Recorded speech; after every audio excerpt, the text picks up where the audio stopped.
فضائي الشكل الغريب والجسم كيعيش الحياة الغلط في الكوكب الغلط.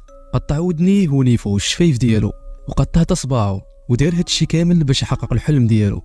قرر الفرنسي أنطوني لوفيرتو يحقق الحلم ديال الطفولة ديالو، وهو أنه ملي كان صغير كان عنده هوس باش يتحول من إنسان لكائن فضائي. مشى لأستراليا باش يدير العملية التجميلية واللي غتحولو لرجل فضائي، وما اكتفاش بهذا الشيء، غيحيد جزء من العظام ديال الفك ديالو وغيعدل على العظام ديال الوجه ديالو، وشم الجسم ديالو كامل باللون الكحل، وصبغ عينيه بنفس اللون، وقسم لسانو على جوج وصبغهم باللون الخضر باش يبان بحال الفضائيين، وغيعمر راسو ليديه بالنتوءات باش يبان الملمس ديالو بحال الفضائيين. غيدوز هذا الولد 10 سنين ديال عملية التجميل باش يتحول لهذا الشكل، وعطى مئات الدولارات باش يديروا ليه هذه العمليات المعقدة.